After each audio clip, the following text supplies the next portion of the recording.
The vertical thing? Okay, well, that's frustrating because I had it all set up for horizontal. Well, okay, gives folks time to come in. I think we are live here. Let's see if I can unplug this, plug it back in through here, so this can be not all wiggly the whole time. Maybe. There we go. Fun way to start. All right. There we go. Nope. Maybe.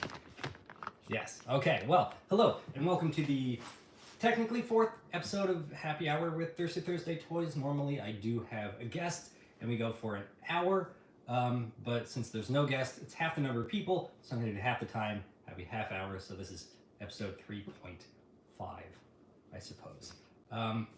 Because of the nature of this channel, that, you know, there are drinks involved, these are intended for ages 21 and up. Please drink responsibly. Cheers. Yeah, so today I want to talk a bit about gatekeeping, specifically toys, when it comes to collectibles and stuff, and the aftermarket kind of goes along with that. Whether you're watching live or you're watching it later, feel free to jump in the conversation in the comments, because I love, you know, if I have a bad take, I want to know about it. Change my opinion, add your own. If we agree, great. Let's keep that conversation going. So I want to check and see, make sure this is actually going live here. I'm not sure I can see all the comments popping up here, but I should be able to see them here. Subscriber only mode. Oh yeah, there was a thing. So still learning the different modes. But yeah, because I know some of you guys like to come in with some bananas accounts and be like Sean Connery or something. So, gatekeeping, first and foremost, we should probably define it. And if my definition is different than yours, I'm happy to change my definition to something that's better. But gatekeeping to me is attempting to or succeeding in preventing someone access to something. So when it comes to fandoms, you are trying to keep someone out of the fandom or show that you have a higher status within the fandom than they do. So we got Kaiju Addict, Tokusatsu BTS, Bruno Villegas, welcome. How's it going? Maybe you guys have a different definition of gatekeeping than me. But the classic example of gatekeeping is like seeing someone wearing a band's t-shirt and then going like, oh yeah, you like that band? We'll name like 5 of their albums or something. I don't know. In a way to show that like, oh, if they can't do it, then they don't know as much as you, and therefore you're a bigger, better fan than they are, kind of thing. And that's what I've typically seen in her. That's the example that I've seen, and I have kind of seen some of that in the fandom. And we can talk more about like general fandom gatekeeping. And I think a big thing that gatekeeping comes from, especially in like the Godzilla fandom, is it's the fandom, the Godzilla. That idea is so much a part of our identity, because I think a lot of us, at least my age, my generation, grew up being like the Godzilla kid in our school kind of stuff, and that's what we were known as. That's such a core part of our identity, and now it has become so mainstream and available and accessible that like, well, if there are thousands and hundreds of thousands of Godzilla people, I'm no longer the Godzilla person, so then what am I? And I think that kind of comes out in the form of gatekeeping sometimes. But the big thing that I'm talking about in terms of gatekeeping today is figures, toys, Jurassic, Godzilla, maybe Transformers. Those are the big 3 fandoms that I've kind of been a part of here. And with that comes a lot of talk about money, is what it kind of ultimately boils down to. Can you hear me? I want to make sure, because I'm not sure if I'm coming across here because I have my sound off. Oh yeah, okay, yeah, I can come through. We got Kaiju Fanatic and Mark. Hello. Oh, Bruno. Yeah. So if you have a different definition, hit me, because I want to update my stuff, because I talk a lot of stuff But I want to make sure that I'm not talking nonsense. So if I'm given incorrect definitions of stuff, or um, bad takes, or I'm missing information, please jump in and let me know, because I don't want to be talking like an idiot. I was gonna do like this video and then edit it, so I have time to like really think about what I was gonna say. But I was convinced to go live, and I like live. I like being able to talk with people. Um, but gatekeeping toys. How does that work? How can we gatekeep that? So in one arena we have uh, toys for clout, I think. Um, and it did, even on my channel, it got to the point where I was spending more and more and more on rarer Sofubi pieces, because I'm like, oh, I could be the only one doing a review of this figure. And it got to the point where I was spending so much money on things I ultimately didn't really want. And I'm like, this is stupid. Why am I doing this?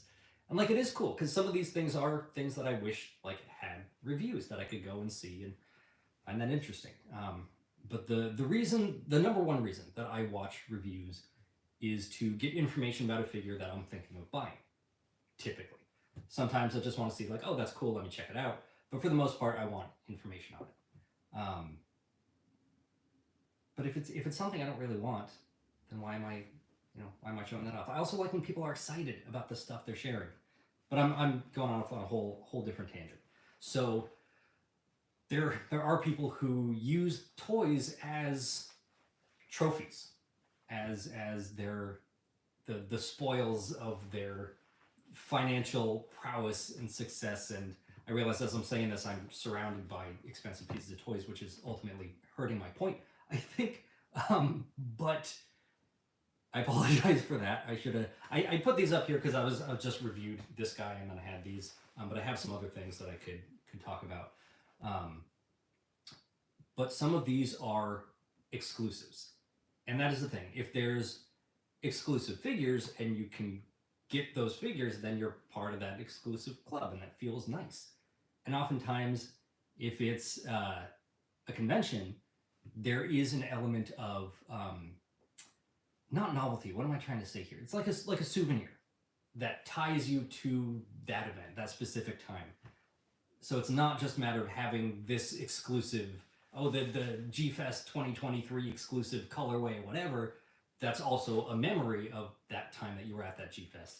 Not just getting the figure, but hanging out with people, being with other Godzilla fans. That's really cool. But the biggest complaint that people have about convention exclusives and things is that they are limited to that convention, which some people could say is kind of a gatekeepy thing, like, oh, you're limiting it here. But I think that's fair. I think it's more than fair to have exclusives to conventions, to stores, to locations. It's just I see those as a bonus. Like, it's one thing if it's a figure that people have been waiting for, the fandom really wants, and you're like, great, we'll do that for you, but you have to like come here and spend this much more. That kind of sucks. Which kind of happened with the Mattel when they first started doing the Jurassic World line and the Jurassic Park figures to go with them. They did a John Hammond, which is something that Jurassic fans have wanted for decades. And they're like, cool, we'll do a Hammond for you. But you have to get it at San Diego Comic-Con or New York. One of the Comic-Cons was the only way to get it, and it was this like exclusive packaging, and it came with this cool accessory of like the nest with the eggs, which was really cool, but it sucked. Jurassic fans were pissed because we're like, this is something we've been wanting. Why are you making it an exclusive? This should be available for everyone, which I think is a legitimate argument. And it sucks because it's like, well, I can't fly out to New York or whatever. I can't take the time off work and afford to do that. Just out of the blue kind of thing once they announce these things. But they then released that figure later, like in Target, just mainline figure, here you go. Didn't have the exclusive package, didn't have the exclusive accessory, but you could get it. But then the people who spent so much for that figure on eBay were pissed because they're like, wait a minute, I spent so much money on this thing and I could have waited. That happens. That absolutely happens. There's a re-release of a figure or a mainline release or something, or like oh, it doesn't have the accessory or the cool package, but here it is. And that happens sometimes. Um, let me catch up on the comments here. I think convention exclusives are so important for the collecting climate. Yeah, and that's so what I'm getting to is I feel like if you're going to be doing a convention exclusive, it should be something kind of exclusive to the convention. One thing, okay, here's a very specific example. NECA did an Alf figure, and they had Alf like dressed up for New York Comic Con, and he even had like a jacket, little jacket you could put on the figure that said New York. That was so specific to that convention. That's a perfect souvenir. We had Alf in the main line. You could just go to Target and pick one up off the shelf, right? That was great. So everyone had access to that figure. But if you wanted the exclusive accessories and stuff that was exclusive to the convention and the cool package, you had to get that at the convention. I think that's more than fair. Or if you have like a bonus color version. So you have the regular version that everyone can get, but then a special color might be a little more obscure, like, oh, here's a reference to blah, blah, blah from this one episode. That's cool to do as a convention exclusive because you're less likely to sell as many, and the exclusives are usually more limited in number. So yeah, I think there is absolutely something to convention exclusives. And they get people to come to the convention. This guy, Space Godzilla. This got me to go to my first decon. I learned about decon for a different exclusive, not even a Godzilla thing, a little Sophie Griffin. It was a green Griffin. I'm like, yeah, I need that. And someone was able to pick one up for me, which is fantastic. But then the next year I found out they were doing exclusives and they were doing this one, and it got me to go to the convention, and it worked, and now I've been going ever since, and I love it. So yeah, that is one of the draws for doing convention exclusives, is that it gets people to go to the convention. So I get that. I think that absolutely kind of Brazil. Ooh, Brazil sounds fun. I'll add it to the list. Okay, sometimes limited drops are just easier for some creators to do. I do agree though that massive companies shouldn't do them often though, and just do mass releases. Yeah, so when you have, like, I'm talking, a big company like Mattel, like, right, they do huge runs of these figures. But if it is something like, Wonderfest, it's a one person, sculpting and casting and painting everything. It's a lot. And I get that. So yeah, limited things, I 100% get that, especially for the smaller creators. They can't do a huge release. I've seen the videos of Octeal, like even just doing runs of 12, it's so time consuming and labor intensive that, yeah, we can't expect that to be done on a massive scale. So that I completely understand. Totally agree with. Let's see. Adam's popping up. I'm like, ooh, well, hello. I'm glad the algorithm is picking me up here. Super 7 and their glowies. Yes! Okay, yeah. Tokusatsu BTS talking about the glows for the Super 7 reactions. That's great. Those, I think, make for good exclusives. You have the regular, normal color figures that are just available, theoretically, if your store carries them. But they're also on the website. And then they do, like, hey, if you're at the convention, you get the glow-in-the-dark one. I prefer the glow-in-the-darks, so I would like those to be regular releases, but it's fine. Sure, they're $5 more, and they normally pop up on the website after. And that is another important thing about some of these kinds of exclusives that I want to talk about, is that at least some of the ones that I've been looking for do pop up. If there's any extras after the show, they pop up on the website.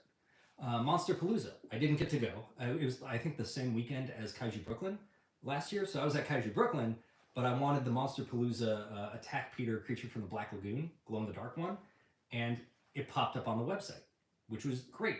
I didn't have to pay a middleman to go pick one up for me. I could just buy it directly from Mondo, ship it right to me. That was great. So I do appreciate those kind of things. It is exclusive, limited in number, limited in time, so you have to like quick jump on it as it goes live kind of stuff. But yeah, I could not be in two places at once. So there is that. Let's see. Oh, now they're no longer convention exclusives. Now they're just their own, just here's a glow version. Yeah, I mean, they've been doing a lot of other, there's like the box lunch translucent ones. Marvin, what's up? How's it going? So you have this might end up being longer than half an hour. Convention exclusives, right? Um, you have, I mean, we recently just had Wonderfest in Japan, the Winter Wonderfest. I know Kaiju Fanatic, he was there, he picked up a bunch of stuff. People were losing their minds over the Frog Tree -1 Godzilla, glow in the dark. Impressive figure, but it was so limited at the convention. It was one per person. They only had, uh, I'm not sure. Maybe Matt can tell me exactly how many they had for sale. But those were ones that they were like $300 at the convention, and then when they popped up on the Yahoo Japan auctions, they were $300 to $1,000 kind of thing, and that's where that's where things get interesting. Now we're talking about the aftermarket, which really not benefits. There's exclusives are huge on the aftermarket because that's where everyone else can access them. So unless you know someone going to a convention, like this past decon, most of my luggage was stuff for other people. It got to the point where I was like shoving things in, and I'm like, I hope none of this breaks. And it got to the point where there were other things I wanted to buy, but I couldn't because my suitcase was full.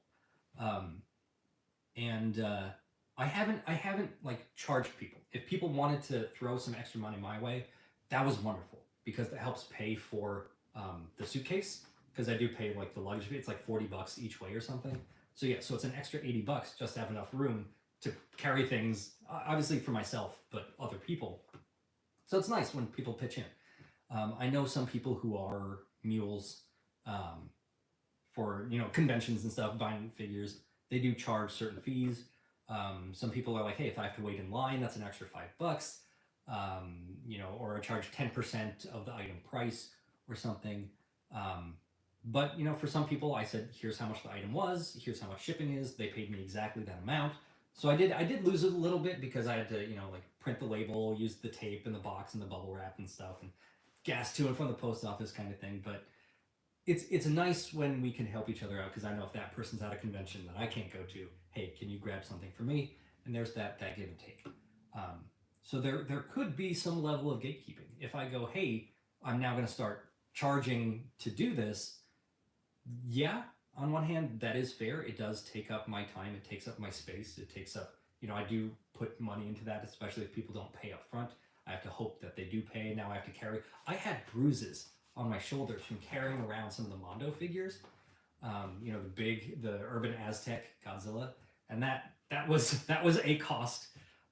So it is nice to get a little bit back, but it does further put that stuff behind a paywall if I charge. So that is a form of gatekeeping. I don't know. I'm still kind of torn on like for the next few conventions kind of thing.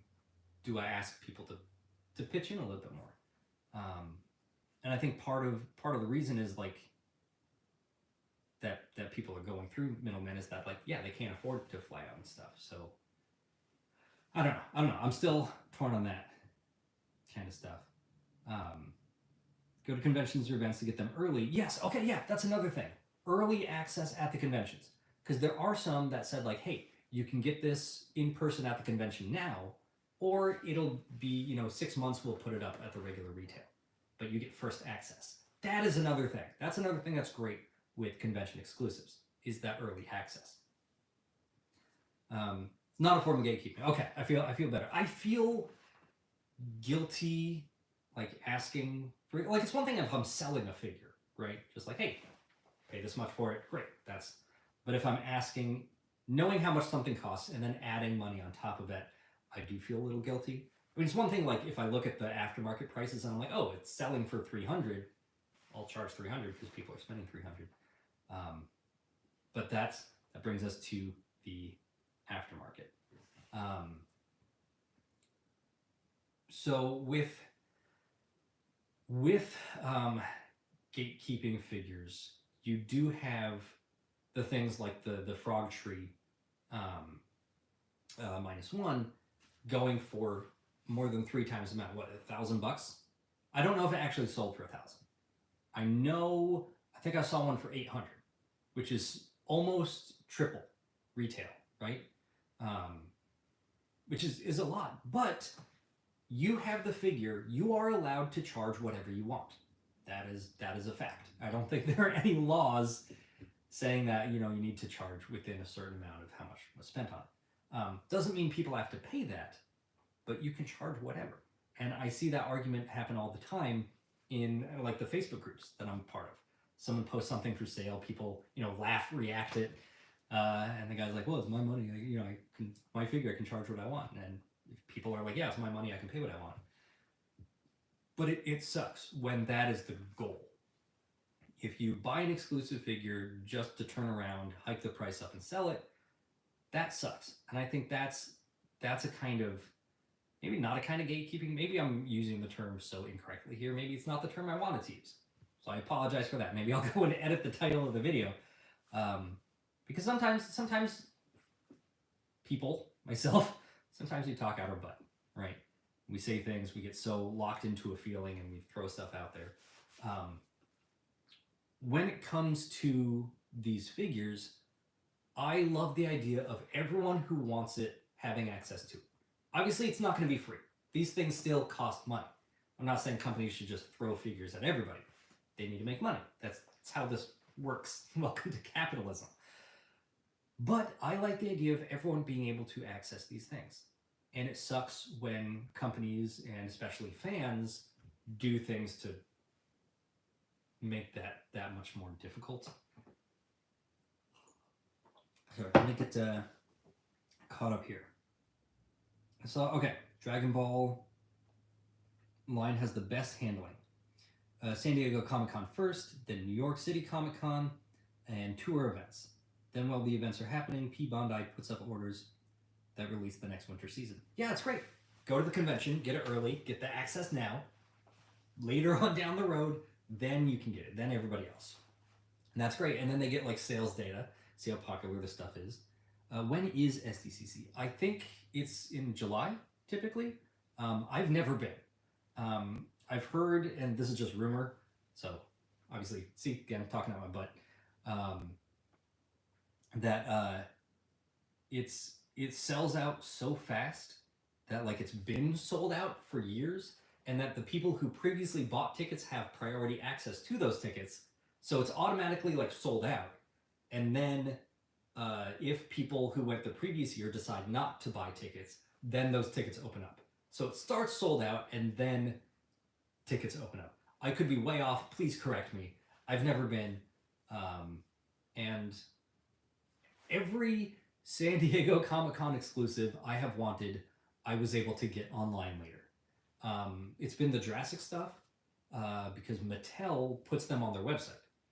The Margaritaville Jimmy Buffett, got that. The Steven Spielberg with the Dilophosaurus, got that.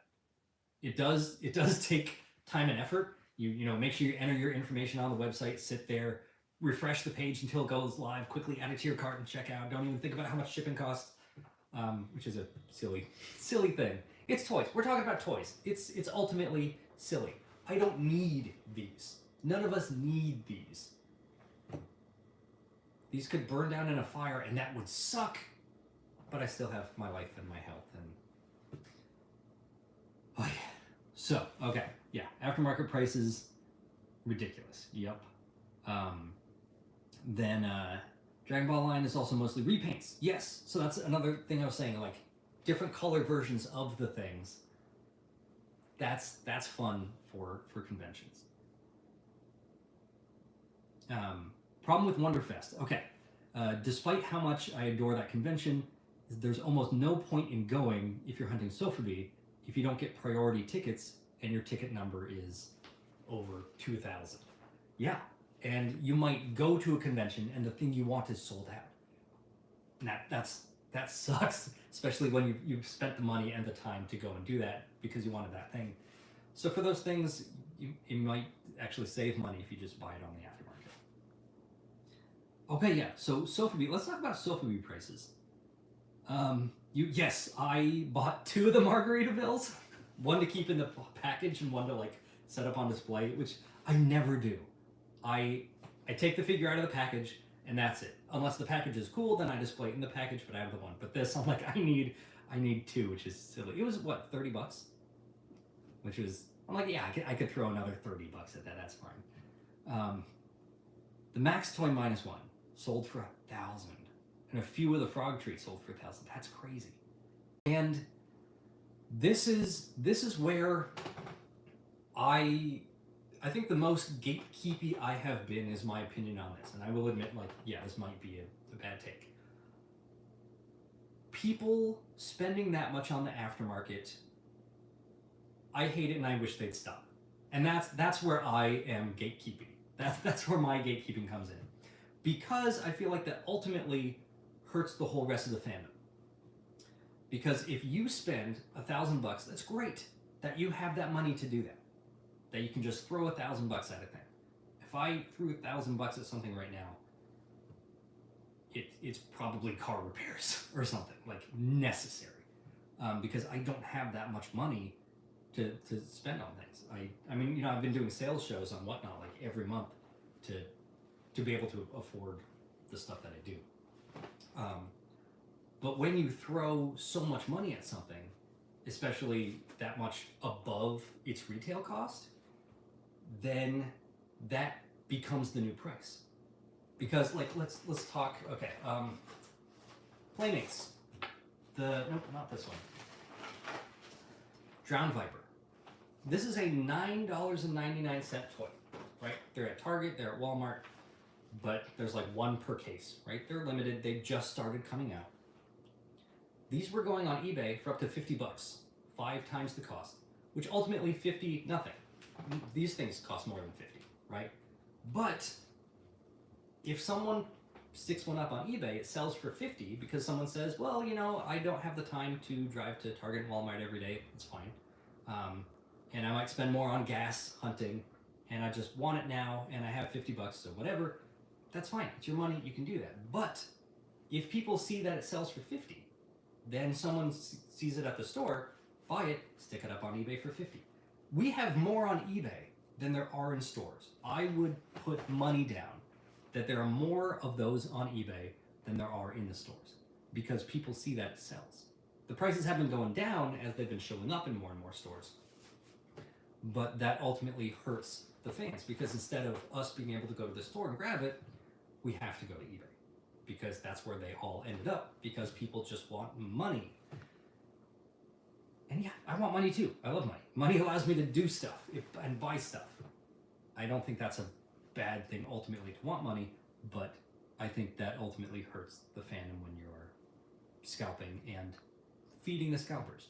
If someone buys it, puts it up on eBay for $50, it doesn't sell, they either lower the price until it does, or they return it to the store. Someone else has an opportunity to buy it. It's only when it sells that it becomes a bigger problem. So it's the people who are buying from scalpers that I think are ultimately worse than the scalpers. And that's my gatekeeping take. So let me get caught up here. Yeah, let's see. Trying not to be a fan of things that I feel are sold by FOMO. Yeah. Every time I go to a convention, I come back with more things than I ultimately wanted because I get caught up in that hype. Especially when like prices are compared, like, oh yeah, I just spent $150 on this. What's another $25 here? And then I'm like, why did I buy this? I already have it at home. I forgot I had it. So yeah, there is a lot of FOMO when it comes to purchasing, and that is another thing with exclusives. You're like, oh, it's limited, and I gotta grab it, and you're like, why did I do that? Yeah, shout out to the sellers making that bank. Yeah, I mean, there is something to be said for middlemaning. Like, yeah, if I charge for picking up things, I could pay off, you know, the airfare to the convention just by buying things for people. Great, I would love that. I would love that so much. Yeah. Okay, let's see. Talking out my behind here, but I have a feeling the current Sofubi aftermarket was due to people who buy dealer passes at Wonderfest, caused a shortage of Sofubi before the doors even opened. Ended up being exposed last summer Wonderfest. Now there's preventative measures against it, which is great, but I think the damage is done. Yeah, let's talk about Sofubi prices. Okay, so I think prices for everything across the board are going up. I'm just talking about collectibles, but also, yes, everything else. So like, okay, Transformers. When I first started buying Transformers, a deluxe class figure, $9.99. Now they are $24.99, and that's just the going rate. That's MSRP. I remember when they were like $11.99, and then Toys R Us had them for $14.99. I'm like, oh, they're so expensive at Toys R Us, and then that became the norm. And then when the Studio Series first came out, they were $19.99. I thought that was crazy because that was Fred Meyer, and they were so expensive at Fred Meyer when they're still $14.99 elsewhere. Now $24.99. That's just the going rate. So they've that's a 150% markup since I first started buying them. Same with high grade figures, little high grade Godzillas. They were 200 yen. Now they're 500 yen. That's 150% markup. If I've done 150, right? 200 yen, 500 yen. Still super cheap, right? Still less than $5, but they have that markup. Sofubi has gone way up. When I first started collecting, I don't have it here. Gigabrain, the Gigabrain translucent blue Gigan. That was, I want to say, $75. Now they're what, 125. The Gigabrains have stayed relatively low, but things like the Marusan, those have gone way up. I remember I was in college. I was on HobbyLink Japan. We had blank Marusans for about $65. I remember this one in black vinyl, unpainted, $65. There's no way they're doing that now, and I think they're more than double. We have, and I keep talking to my friends about like the TYG tag toys. Those blanks are 200, which is crazy because those are more for a blank now than fully painted ones used to be. And like, yes, prices are going up, but I think a lot of this is fueled by the aftermarket, because you had things like the Marmot Desugojis. Someone's posting on one of the Facebook groups like, wait, I found a thing where this Desug was sold for $85. Is that true? Yes, those were the prices. 50 to 150 maybe, depending on the version and how exclusive and custom kind of stuff. I mean, 150, that's pushing, maybe more like 100. But now those things could go for $1,000. Easily $500, right? Maybe that's too much. 300, 500, easily 500. Which is fully fueled by the aftermarket. These are not increasing prices from the retailers. This is not the company saying, hey, costs of materials have gone up, we need to increase the price. This is not the company going, hey, we're seeing how much you're buying these things for, let's jack the price up, or hey, we want more money, let's jack it up. It's the fans doing it to ourselves. When we're bidding things up so high, that becomes the norm.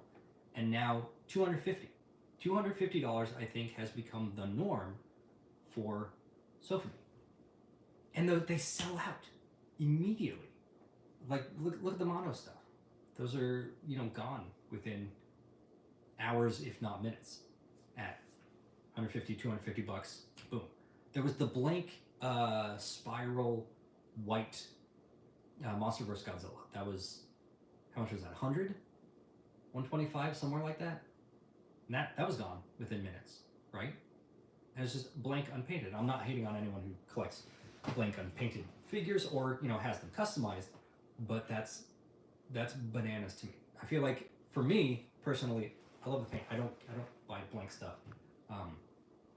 because the paint jobs, that's what draws me to some of this stuff. So I would be paying more for less, and I think we've done that to ourselves.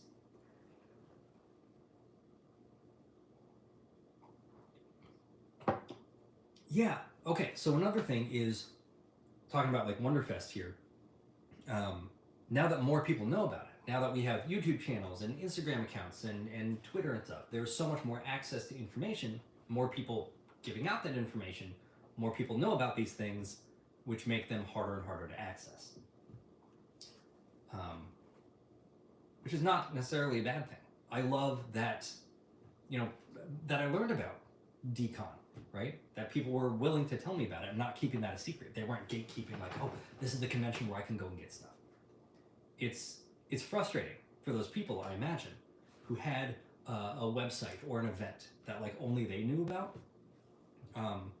Like, okay, when I went to Japan, went to Mandarake, love it, came back, was buying things from Mandarake. I have bought less and less and less from that website because things are selling out faster and faster because more and more people know about it.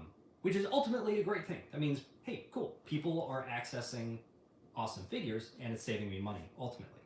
But it has been frustrating because I used to be able to add things to my cart, sit on it for about a month, add some more things, and then check out all at once. Now, some things vanish overnight. I check the site before I go to bed, I check it in the morning, and since I was asleep for those 6 hours, something has gone up and sold out. And that's bananas. And that's happening more and more and more because more US fans have access to the site, knowledge about the site. And it does suck. It's frustrating, but I'm not going to say, oh, I wish they didn't know about it so I could get my toy, because I think that's not being a good member of the community, which is ultimately what prompted me to do this video. $280 per blink, and then another $60 for shipping. Desu's are now like $700 or $800. Jesus.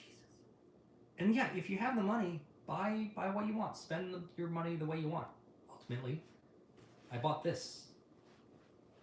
That's how we choose to spend our money. That's fine. Toy shelf, how's it going?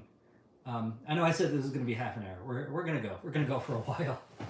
Maybe I'll change it instead of half hour, just full hour, or half happy hour, maybe. So it's still a full hour, but half the number of people. What was I say? Oh yeah.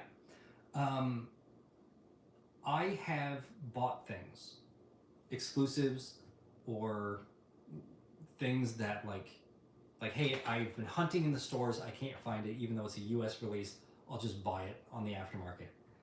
And then it shows up later. Either there's a re-release or there's another wave and they just move it into the next wave and it shows up. Or like I think there were Transformers where it was like a convention exclusive and I got it and I was so excited. And then they released it in the main line, just in the regular packaging without the special packaging and the accessories that I didn't want in the first place. I'm like, I could have saved half as much money and just bought it later, but I had no idea. And 9 times out of 10, we don't. They don't say, hey, we're going to give this to you later for less. They put it out, and maybe because of those sales, then they offer it again later. And that sucks. It sucks when you spend money you didn't need to, especially when it's fun money, when you've saved up so much and you buy something. There was a Wonderfest figure. It was one of the 1-up Meltdown Godzillas. Came with a little Destroya and a little Godzilla Jr.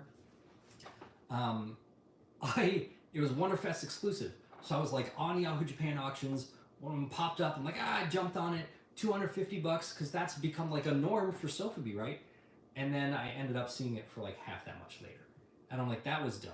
Had I waited, but you don't know. Sometimes you wait and the price skyrockets. Sometimes you wait and the price goes down. Ultimately, I think it more than balances out in your favor.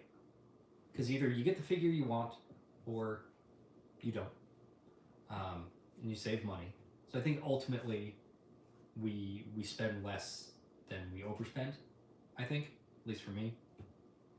But if that happens, if I buy a convention exclusive figure and then it shows up in Target later for a fraction of the price, I'm not going to be mad at the fans who are now buying it at Target, right? I'm not going to be pissed that, oh, now other people have access to it, because I think that is a garbage take. I think if you care about the community and you like the figure, if you like the figure, you want other people to like the figure. You want other people to have the figure. Obviously, you want to be able to access the stuff first, right? Or maybe for less. But ultimately, we want the companies to make these. We want the companies to sell them. We want people to buy them so they keep making more stuff, so that we can get other things that we want. It's a win-win all around. It's still selfish. I want toys. I want a specific toy of a specific character that I want with specific articulation and a specific size. so that you get exactly the collection you want. Selfish thing, but ultimately you do want them to sell. And like, okay, Hammond collection dinosaurs, talking Jurassic stuff. There have been so many times where I jump on it as soon as they put the pre-orders up, and then I see it in stores before my pre-order ships, and that sucks. And that's a little frustrating when like another YouTuber goes to Target and finds it and then does a video on it, and I pre-ordered it and I'm still waiting for my figure. That's frustrating. But I'm not going to say, oh, I wish they didn't have access to it, because that's stupid, right? Because we want it to sell, because I like the line to continue, and ultimately, it's not like I was going to get enough views in that week to make me a stupid amount of money or something.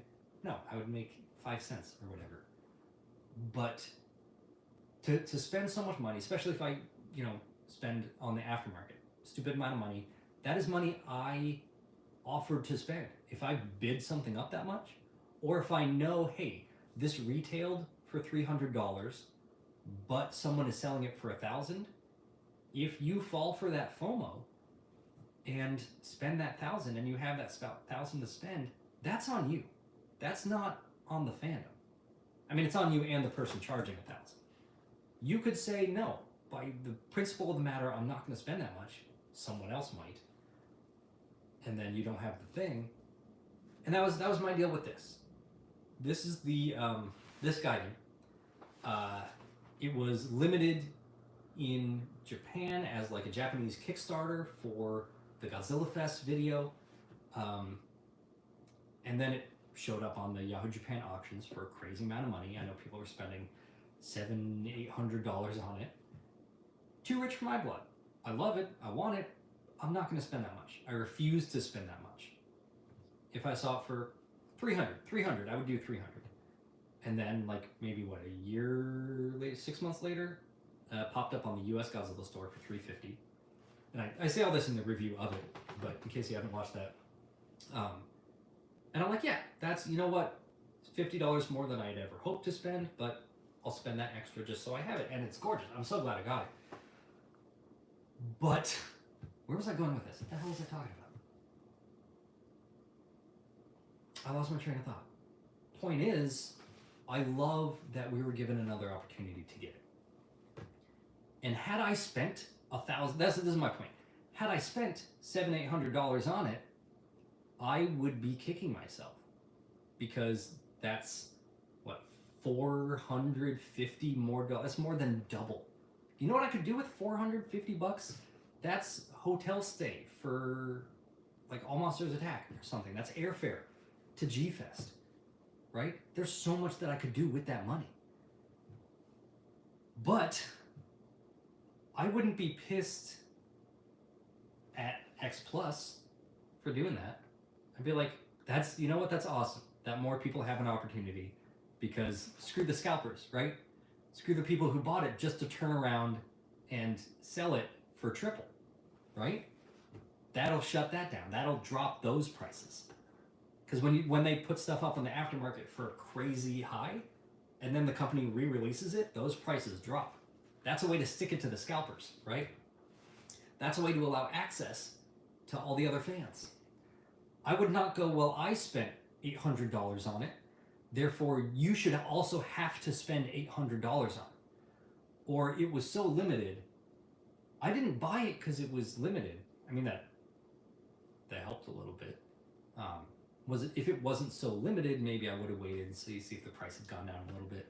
It's still available for sale. I think it sold out, and maybe they did like another wave or something. It's still up right now. You can go to the Godzilla store, sign up, save 15%, right?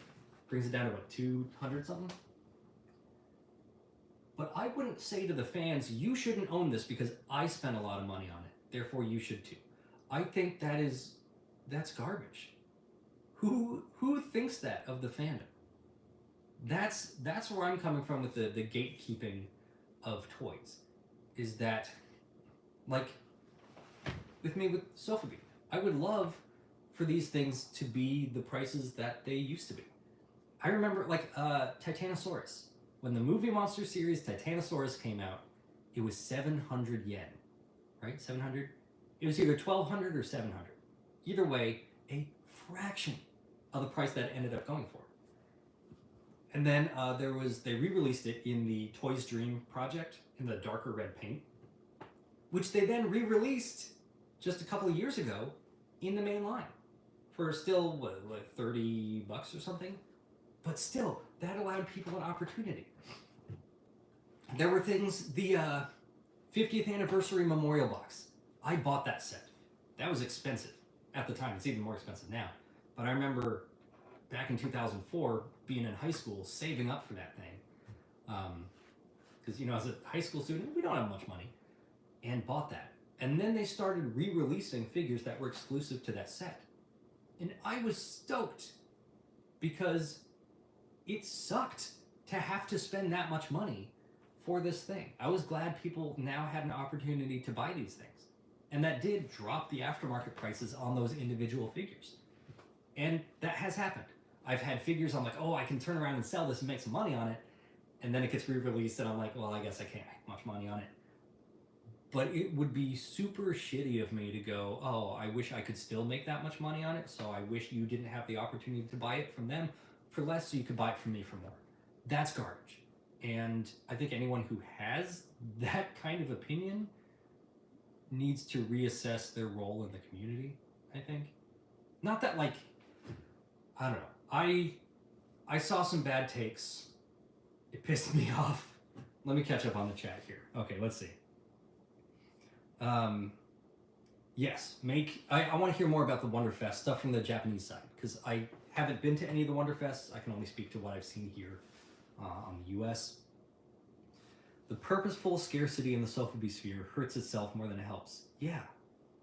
And I know when Mondo first started selling their Godzilla figures, they were selling out instantly. And they did end up raising the production runs. They were like, oh, we only have 250, and then they went like 350, 400 per figure. Because there was so much backlash of people going, we want to buy it. We are happy to throw money at you, just make more. You don't even have to lower the price. Just we're ready with that money. Just give us more opportunity. And they did. And that's great for the fandom. Because if you're worried about hurting the aftermarket prices, why are you even buying the toys? What's going on, Yeah, so the companies are doing what they can. But yeah, I mean, companies aren't going, are you going to turn around and sell this, or are you going to actually cut the tag off and put it on your shelf? No one is saying that. They're not making people do that. They're never going to do that. You're allowed to buy it and turn around and sell it. And sometimes I do that. At conventions, I get caught up in the hype. I buy something, I turn around and sell it, which that is, multiple checkboxes for scalping behavior. Immediately turning around and selling a convention thing. But, sometimes you do get caught up in the hype. More at higher quantities and lower costs. Choose to pit everyone at each other. Makes horrible for fans. Do you mean lower quantities and higher cost? Because, if there are more, especially at a lower cost, then more people have access. Not that everyone needs everything. They're like we were talking earlier about independent artists, and they can charge whatever they want. And some people are going, oh, this figure is too expensive or whatever. And that's, yeah, as an artist, I feel like you should be able to charge what you think it's worth. Your time, the cost of the supplies, energy, talent, skills, practice, right? And I think that's fair. I think that's more than fair. And I'm not saying that like, oh, you need to lower your prices so more people can access it. It's nice, like, look at Octeal. He did the Kaiju Cream, and he's been doing them at like every convention, every G-Fest. He's had more and more. It takes him a while to do them, and he's not lowering the prices on those, but he is making more because he sees more people want them, and he's doing some kind of fun variations, but he is making more. He's allowing more people to have access to them, and I think that is fantastic. Yeah, Frog Tree, Passion Tank, and more are heroes for trying to reissue colorways, help new fans get them before scalpers. Yeah. Caesar, how's it going? Yeah, and I think that's cool because that's another thing. Like, I think there were some monster arts where they like re-released one in like a special color version and people were mad. I'm like, they're like, well, it cost this much. They could have bought it. No, if you're just joining now, you did not have the opportunity to buy it then. Like I've been holding out hope that they'll reissue Monster Arts will reissue the 2005 King Kong, because I missed out on that figure. Now it's $200-300, so I'm hoping they do like a re-release, because it's an anniversary year, right? 20 years later, re-release it or do a color version or something, because I'd rather that than spend $300. Ultimately, if I don't end up owning it, not the end of the world, right? And I could. There are a bunch on eBay. I could drop $300. I don't want to. That's more. I'd rather have that money than have the figure at that point. There's so much more I could do with that $300 than the enjoyment I would get out of that figure. But I'm hoping they do it for less. And people might get mad. If I said, you know what, screw it, I want it, drop $300 on it, and then they re-release it, I'd be kicking myself. I wouldn't be kicking the fans, right? I'd be kicking myself for like, if I had more patience. Not that I knew they were going to do another one, but I held out. There are other things, like the Knots. This is another convention exclusive, the Knots storyboard Godzilla. I had the opportunity to get it at like $300, which at the time, yeah, I would jump on right now. But at the time, I was like, hell no, $300 for a Sofubi? That's insane. For a blank Sofubi, when they're $65 on HobbyLink Japan? Hell no, $300, that's insane. Then I saw it was selling for that much, and then I saw it at $500. I'm like, that's insane. And then $1,000, that's insane. $1,500, that's insane. So the more I was willing to spend, the higher the price went, and I never caught up. And I'm not sure if that one will ever get re-released, but I've come to terms with me never owning it, and that's fine.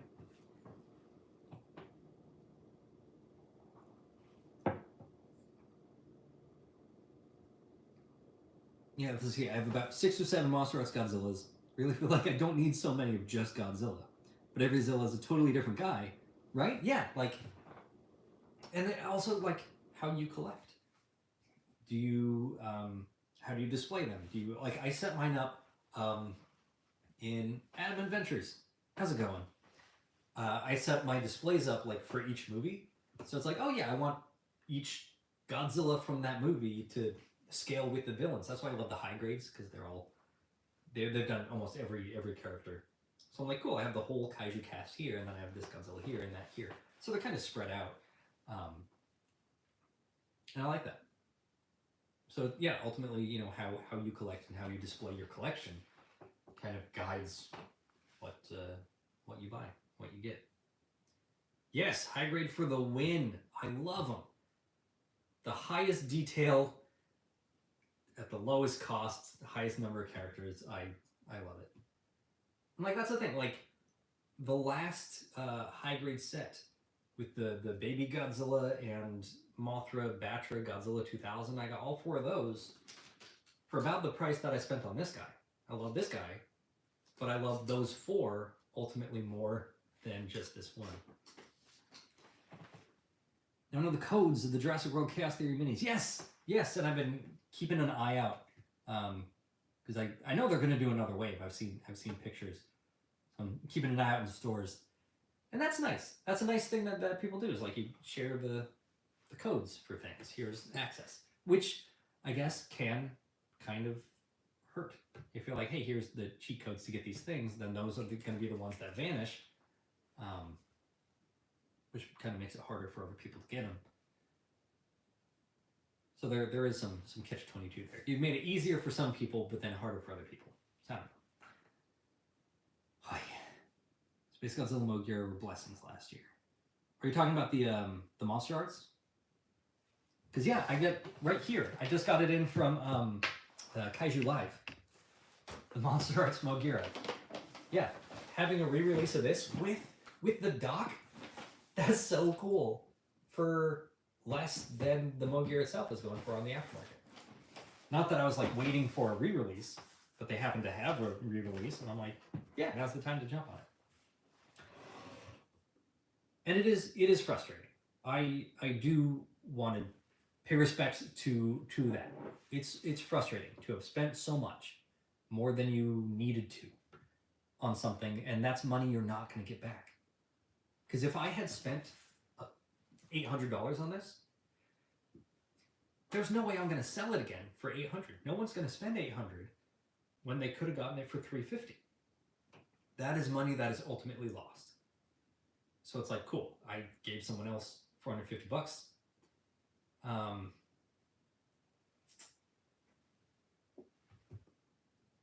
that's it. Or if I sell it, if I put it for 800, people are gonna laugh at my post and be like, "Are you insane? It's a $350 figure."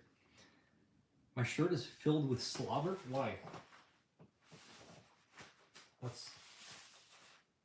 I got paint on my shirt, but what was I saying? Find the Moto Gacha and sell it for 5 times the price. Yeah. Okay. So Kaiji Fanatic, Moto Gacha. I had no idea that they sold for 1,000 yen. In Japan, when you get the Moto Gacha, they're 1,000 yen, which works out to be less than 10 bucks, right? But when I was first introduced to Moto Gacha, hey, look, mini Maru-san Sofubi, 50 bucks. Sounded reasonable because of how much Sofubi sells for on the aftermarkets. So I spent, my first Moto Gacha I spent 50 bucks, which was stupid, and I'm kicking myself. And there's no way I was selling it for 50 bucks because no one wants to spend that much anymore. Because now there's more of them, more people have access and information, and that's frustrating. I can't believe I spent that much money on it, I'm kicking myself. But I'm not going to get mad at fans for having more access to them, right? There were some that I bought that I was going to customize, and I bought a bunch of them, and I decided not to do the customs, and now the prices have dropped and dropped and dropped. I'm not making my money back on those, and that sucks a little bit. That's money that's just kind of lost. But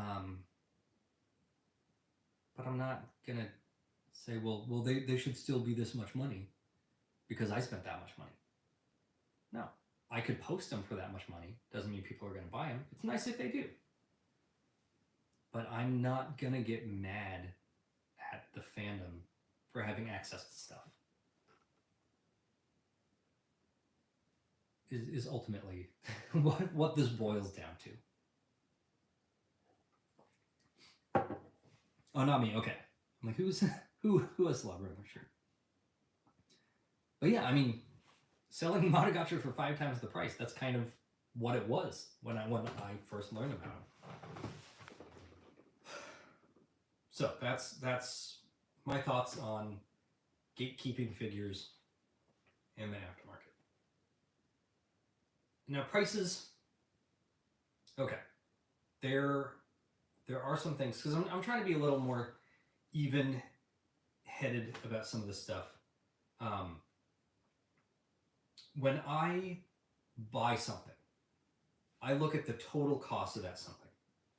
So if it's $100 figure and I spent $20 on shipping, there are people who are amazing. There are some people in the fandom who said, cool, I spent $100 on this, I'll sell it for 50. Kaishimi Addict, he's done insane sales. He's sold things for less, like significantly less than retail. And I'm kicking myself. I'm like, oh, I should have waited for him to sell it. Like he did some of the Mondo evolved Godzillas for like less than I spent on them directly from Mondo. I'm like, oh my god, I kind of want to buy a second one, just because it's so good of a price. There are people in the community who do that, and that's amazing. And there are also people who just knock some of the price off. The lower you price things, the faster they're going to sell. So if you need money, you're like, look, I need the money fast. Here's a stupid deal. Someone's going to jump on it. Fair. There are also people who say, cool, I spent this much on it, but it's selling for this much on the aftermarket, so I'll charge that much, see what happens. I'm one of those people. I do that sometimes. For the most part, if I can just get back how much I spent on it, that's great. That's like that money was temporarily in this figure, and now the figure's gone and the money's back. It's that trade-off. But I'm like, yeah, if people are spending hundreds more on this, it would be nice if I could get a slice of that cake, right? If I could make a little bit more. Doesn't always happen. Or sometimes I like to undercut that. Because I'm like, cool, if people are scalping this thing, okay, it was 100, they're charging 400, let's do 250, right? Undercut their prices, help lower the prices overall. This person spends less than 400. I get back more than 100. That's a win-win. I do like undercutting scalpers. Where's it going with this? What the hell was I talking about? I lost. Let's see, aftermarket. I don't know. I lost it. It's gone. Let's catch up on the chat. Don't think I've ever been mad when I've been in that situation. I've been mad. I've been frustrated.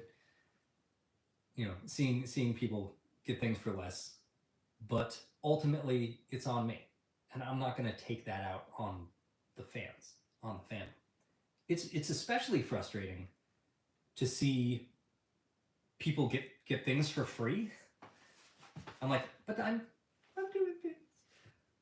But it's a crazy sense of entitlement that I'm like, I gotta check myself on that. And like, it's okay to have those thoughts and feelings. It's okay, but then, you know, check yourself and be like, ultimately, yeah, that's maybe I shouldn't say that publicly. Well, how come this person's getting more views on their video and mine was earlier? Like, chill. People are gonna watch. The algorithm does what it does. People are gonna watch what they're gonna watch. It's whatever, right?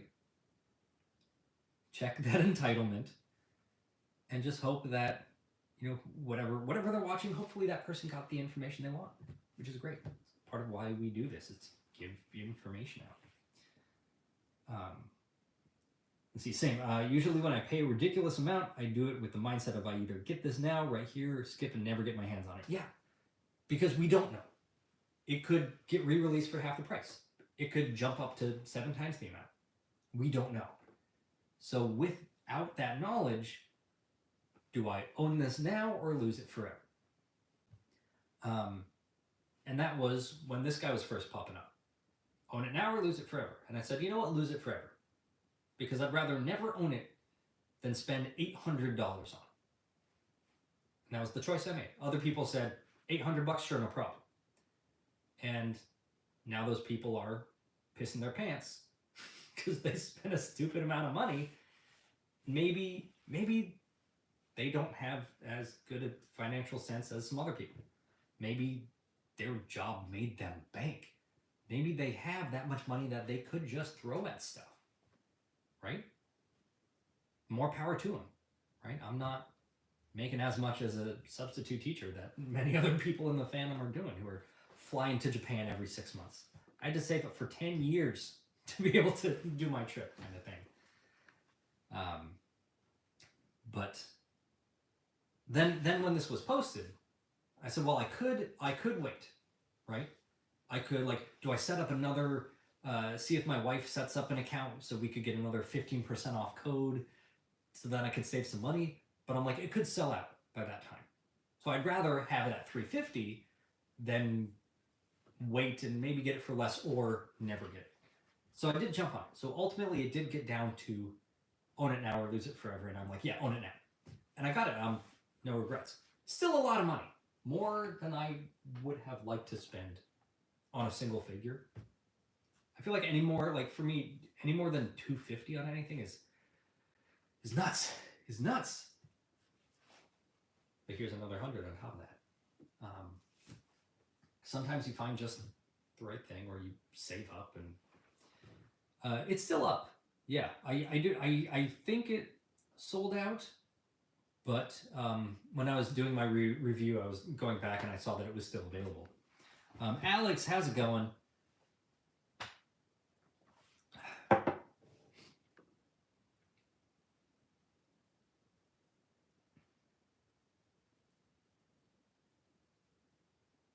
Oh.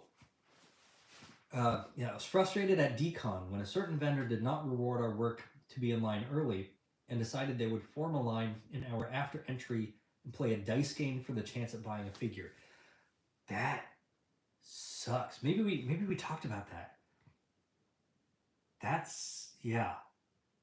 That is super fun. Yeah, and I've seen things where, like, there's a specific line for a vendor, and then, like, someone else forms a line, and then, like, that line cuts in.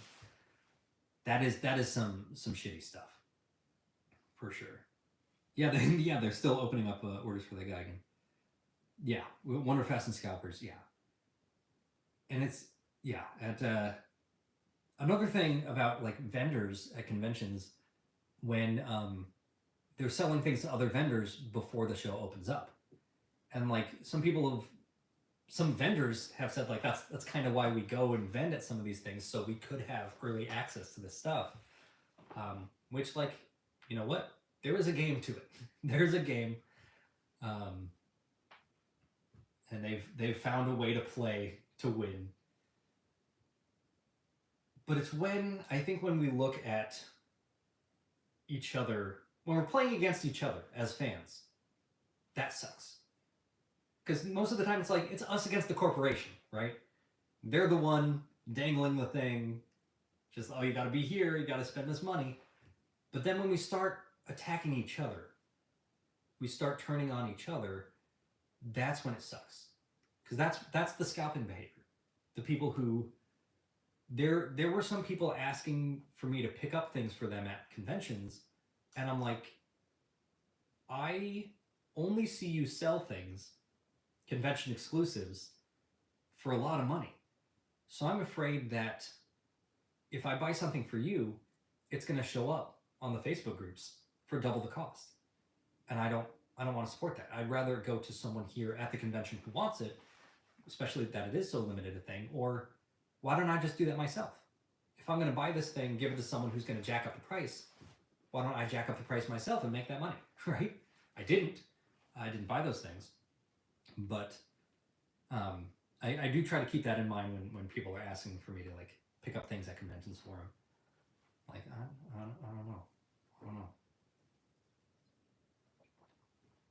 Especially if it is such a limited thing and it does involve me to like run straight to that table, because ultimately I'm there for myself. I want to get the things I want to get. So the things that people did ask me for, and this goes to anybody who's like, hey, you're going to this thing, can you pick this up for me? I can't guarantee that I will get those things for you. So ask someone else as a backup. If they end up buying it, and then I also buy it, I'm not going to expect you to buy two of them. I'm sure I'll be able to sell it just fine. If it's a convention exclusive, I'm sure I can turn around, sell it for what I paid for it. And that's fine, as long as you can get one. But I don't want you to put all your eggs in my basket and then I'm not able to get there. Because I'm going to go to my couple of tables first, then I'll go, to the Mondo line or whatever. And then if it's sold out by the time I get there, I'd feel really bad if, you waited. But ultimately, like, yeah, I'm here to get the things I want to get first. Then when I'm done, then I'll grab your stuff. That's how I do that. There are some people who are like, yeah, let me grab your stuff first, which is awesome. Because and sometimes, like I said, those people, they charge a certain amount. They're like, cool, you paid for me to come to the convention. Everything else is just gravy, right? So yeah, I'll grab your things. Now I want to know who that vendor was.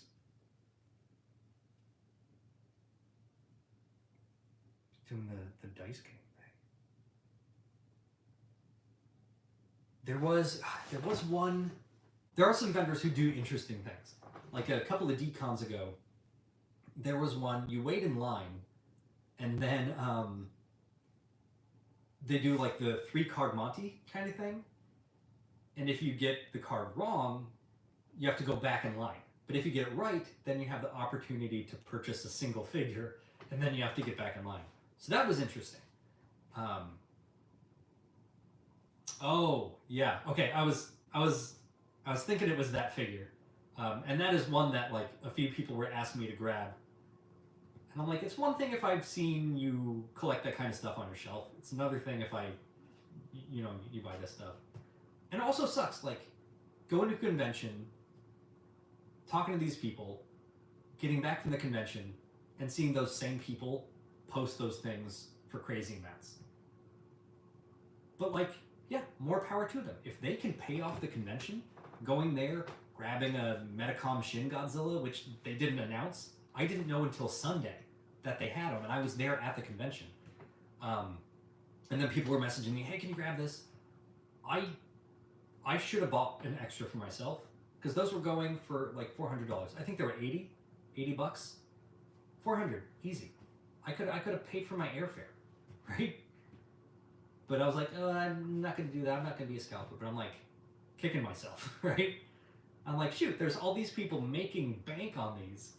And I could have done that, but no, I picked up a couple for people and sold it to them at retail. So I'm like, here, I'm doing the nice thing, but they're making the money. So I'm like, wait. I don't know. Did I win? Did I lose? I can sleep easy at night knowing I didn't knowing that I'm not a scalper. But also, it would be nice to have that paid for. Now there are, I don't want to say there's a gray area to scalping, but like I said before, if I buy a thing, my intention is not to scalp it. I buy it, I have it, I enjoy it. Maybe I don't want it anymore. Maybe there's a different version that I'd rather have. Maybe I'm like, look, I'm happy with the high grade version. I don't need this big sophie of it. I see it's going for a lot of money. I turn around and sell it for that, or try to sell it for that much because that's what it's going for on the aftermarket. That's more than I spent on it, so I am upcharging. It's not immediate. That's the current market. A little more of a gray area than to buy something specifically to turn around and flip it. But there's also the matter of access. So there are many eBay sellers, stores, people in the community who do have, they get things from Japan. They either get them on Mandarake or Yahoo Japan. I know there are some sellers who just like buy up big lots of figures and then turn around and sell them here in the States. It's fine. People have connections with the companies. They get some figures. They turn around and mark them up and sell them here. But part of that is just a matter of access, because there are so many people who don't know about these limited things, these other figures that they might not otherwise have access to. And then you have like, there was a time where I was looking at a figure on Mandarake, and I was like, I was hemming and hawing on grabbing it. It's something I wanted, but shipping would have been crazy. Just ship, even though it's a small thing, but it's international shipping from Japan for one figure would have been a lot of money. Ultimately, I decided, yeah, I'm going to do it, but it was sold out. That same figure showed up on someone else's site. And I know it was that same figure because there were other figures that were listed with it that all sold out at the same time, that all showed up on this person's site. For a markup, because yeah, they're making their money. But since they're shipping from the US, shipping was a fraction of the cost than shipping from Japan.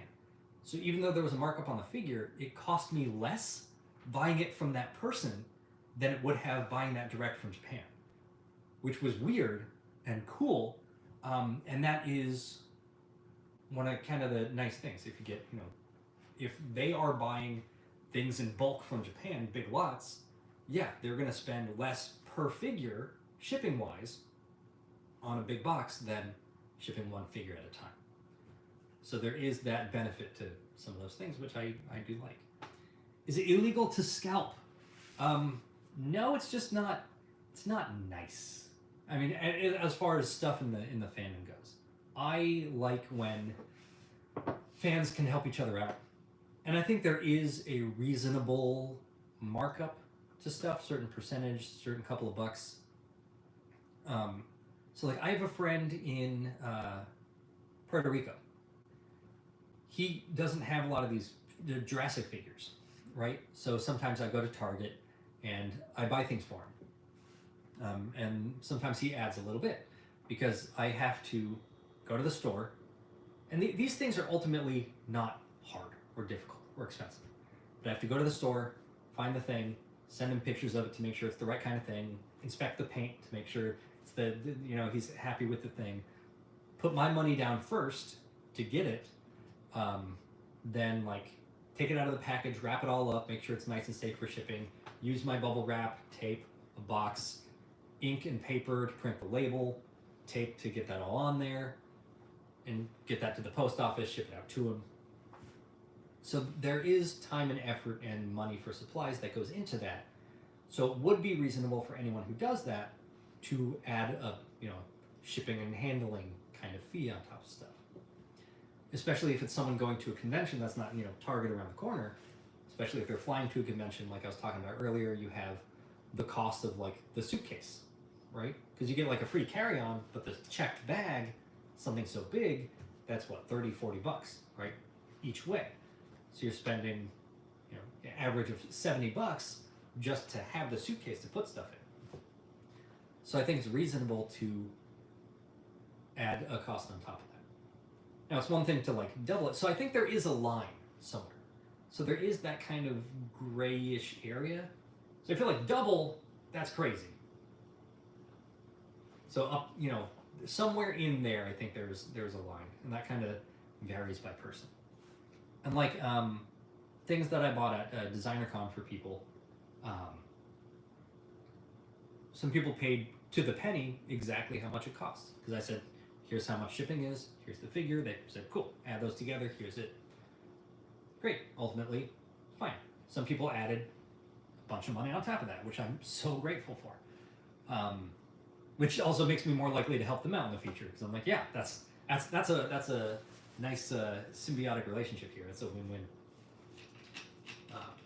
But I feel like it's one thing if I ask for that money. It's another thing if they offer that money.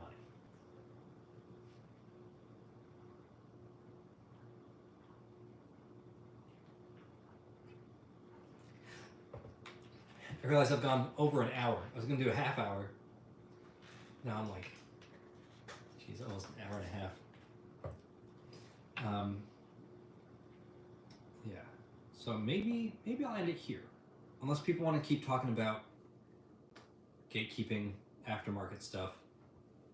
I don't know what conclusion we came to here. Just I think it's bananas to have someone in the fandom so mad that they spent so much money on something that was released later that they would still rather other fans not have had that opportunity. And there is something to be said for exclusivity, especially if you have something so tied to, like, I went to this convention, I had a great time, I got this figure, that's a souvenir, that means so much to me, and then now other people are getting it when I had this whole event kind of thing to get it. I went through all this stuff to get it, and now they're just getting it. But that's fine, and that's great for them, and you still have the thing. That doesn't undermine what you have and what you got. It might be frustrating to see someone have easier access to something. It's kind of like the student loan things. When there was loan forgiveness, people were complaining about that. Like, well, I had to pay off my student loans, so you should have to too. Sure, like I paid mine off. I was putting so much extra money into that every month to get my to wear it down, like pay off the principal so that the percentage could be less, all that kind of stuff. I was throwing so much. I was sacrificing like my food budget just to get that in there, and I'm upset that I was right before the loan forgiveness. It would have been nice to get that, right?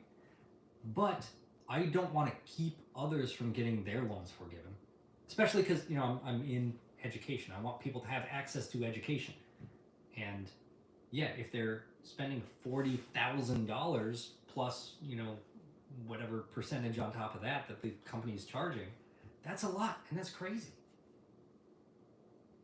So yeah, if that can be forgiven, fantastic.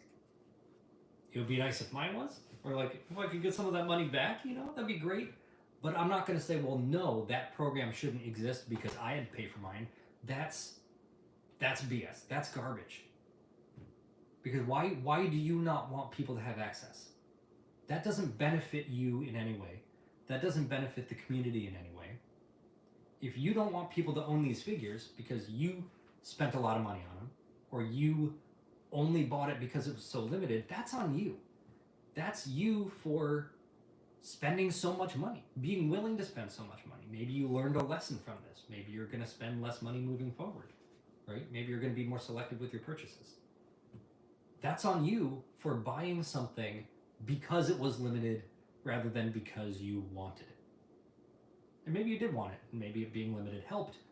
But if you're that mad, that's why that is. And it does not feel fair. It doesn't feel fair. But keeping other people from accessing that, that's not justice. That's justice for nobody. That doesn't help you. That doesn't get your money back.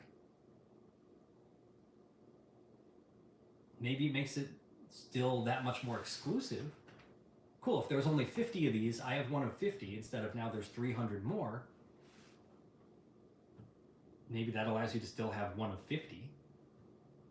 But ultimately, that doesn't help you. That doesn't help the community. And if you're that selfish that you don't want other people to have access to a thing just because you spent money on it and just because you fell for that FOMO, that's on you. And that's sad. How do you feel about the Starship launch tower being nicknamed Mechagodzilla? What? Okay, hold on.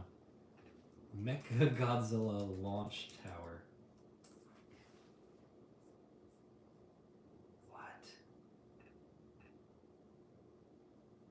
I did not know that was a thing. I'm gonna have to look that up. The Hedora ball. That's awesome. Yeah. I'm glad. And that's okay. Let's talk about YMSF. They re-release molds and stuff. There were figures like the Hedora ball that they put out. They haven't put them out in a while.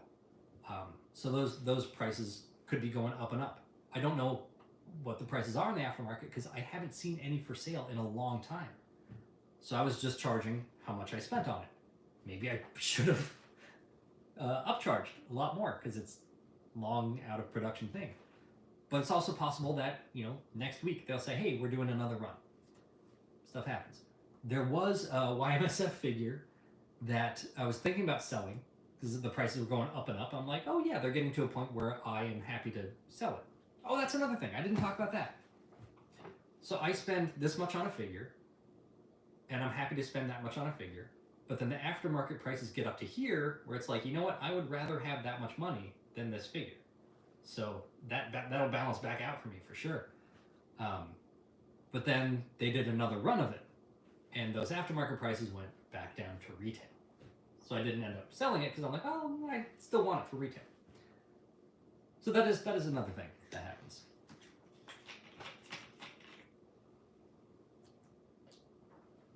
So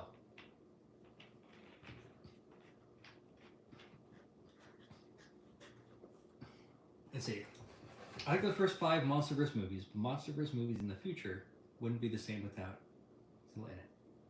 Are they? Is it just going to be Kong moving forward? That's kind of what it feels like. It's just become the Kongverse. And because we had King of the Monsters. No, we had Godzilla and then Skull Island. So we had one of each. Then King of the Monsters. So that was one more Godzilla. But then everything since then has been Godzilla and Kong, and it sounds like the next one's going to be another Godzilla and Kong. So I think it's just going to be them together moving forward. I don't see them getting rid of Godzilla. Oh, that's a point I was going to talk about earlier. Is like gatekeeping and coming into the fandom, and it is there are fans who, like back when I was a kid, the 98 movie came out, and there were Godzilla fans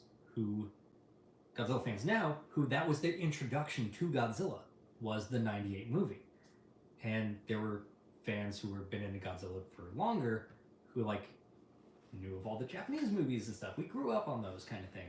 And then now there's this American one and we're so excited. And whatever opinion you have about the 98 movies, that was enough to bring people in. And so many people didn't know it came from Japan. It was originally a whole series 44 years prior, right? 30, 40, I don't know, some math. Um, and it's cool to have these people learn about those things. There are people joining now because of the MonsterVerse. That was their introduction to Godzilla. Now they're going back and watching older films, right? That was me for Power Rangers. As a kid, I grew up on Mighty Morphin Power Rangers. I had no idea that Super Sentai was even a thing. And I wouldn't know. And I'm not going to mock someone for not knowing. Like, how would I even know to look up what show was Power Rangers based on if I didn't know it was based on another show? That's not a thought that I have about anything. I don't look at something and go, oh, was this actually a property from another country that now became in... Like, no, that's not a thought that I have that I would even think to look up. It's cool when someone has that knowledge and they impart it on someone else. But I'm not going to blame that person for not knowing something that they wouldn't know that they should know in the first place, if that makes sense. Like, and people coming into the Jurassic franchise. There are people who saw the movie who didn't even know it was a book in the first place, right? There are people who came into it with the Jurassic World movies, who then learned about the Jurassic Park movies, who then learned that it was a book, who are now reading other Michael Crichton stuff, which is fantastic. I love that. And someone could make an argument for gatekeeping that, like, sure, maybe there are realms of knowledge. But there are people who say, oh, you're not a real fan unless you have this or this knowledge, or unless you've been to Japan or read the book or whatever. And that's another thing. Some people are like, oh, you're not a real fan unless you have this Sofubi piece, or you have these in your collection or something. No, collect what you want to collect. Yeah, 98 was my first Godzilla movie. There you go. And that got you into Godzilla, and now, here we are. I don't know if you've seen more or collected more, if that's still your favorite thing, but that's awesome, because that's enough. Everyone started somewhere, either with a figure or a movie or one of the comics or something that got you into the fandom, and we all came from different places in the fandom. You know, when I first joined the fandom, I was talking to people who, like, yeah, growing up in the 60s and 70s, we, watched Godzilla Raids Again on TV, like, and because we didn't have VCR to play it at the time, kind of thing. And that's cool that we each came from different places, and there are people who are watching Godzilla before I was born, and there will be people watching Godzilla long after I'm gone. Forgot the point I was making here. Let me get caught up. Oh, my prices are reasonable. Thank you. Metacom Shin, Pure Glass, and Double. Now it's $4. Yeah. The prices were nuts. Which is like, it makes me want to buy these things, which is crazy. And that's where we go a little crazy, because I don't like the Metacom shit. I saw it in person. I didn't like it. Not my style, and that's fine. I'm not saying it's a bad figure. It's just not my aesthetic. This is my aesthetic. I love Geigen so much. I didn't like the Metacom shit. Otherwise, I would have kept one for myself. But I was happy to buy it for other people. The couple of people who messaged me, and I could like fit it. I had one in my suitcase and one in my backpack. I carried it because I'm like, it would get crushed in my suitcase. So I was like carefully carrying that on. But like, yeah, if they do another one next year, I kind of want to buy it. Because if these things are going for $400 and I could make another $25 on top of that, sure. Like, but that's like crazy thinking, right? That I'm like going to this place, buying things I don't want. Because what if no one buys it? What if I'm stuck with it? A thing I don't want, right?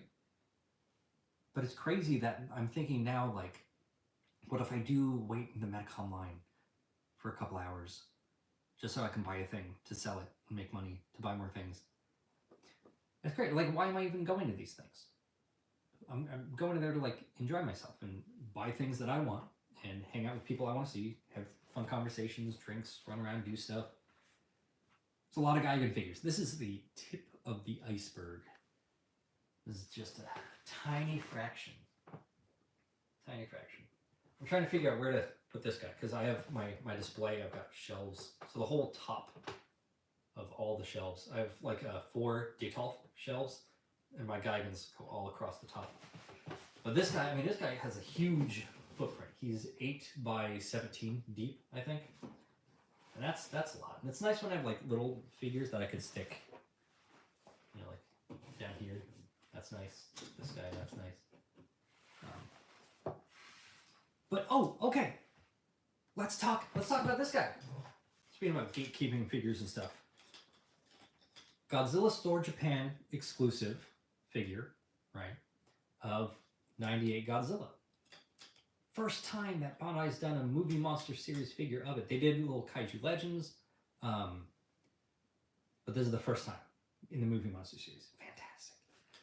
They did Zilla from Final Wars, and that was a Godzilla Store exclusive, which ended up coming to the US Godzilla Store later, slightly more. Because I think it retailed for 20, 25, and then it was here for like 28 to 32 or something, slightly more. But yeah, if you waited, you got it. Some people imported it immediately. Others, like me, I waited. I got it so much later, and then it was delayed. It was going to be out in September, and then it ended up being in like November or something. I don't remember. But it was awesome to have access to that thing. Now this figure, there is a rumor, since it hasn't popped up on the US store yet, like some of the others have, there is a rumor that they can't sell this in the US because of some legal issues with TriStar or Sony or whoever owns it now. Let's see, looking at the, well, it just says Toho, but maybe that's just Japan. There might be some rights between selling it in Japan and the US that they can't. So I went ahead and I bought it from Rip City Kaiju. I think he was selling them for 50, 55, something like that. Which might be double what they would be going for in Japan. But that was like, look, I want it, and if it is not going to come to the US, that might be the price I have to pay. Maybe the price is going to go down. Maybe it's going to sell out. Maybe the price is going to go up. I don't know. Let's grab it, right? And it's entirely possible that this is going to pop up on the USG store in 6 months for $32. And I'm like, oh, I could have waited and got it for less. But I would be happy that more people have the opportunity to get it and don't have to spend a lot of money to get it, right? I would have to be a crazy person to be like, no, I spent 50, so everyone else has to spend 50. That's not how we, as members of the Godzilla community or Jurassic community or Transformers, collecting communities in general, should treat our fellow community members.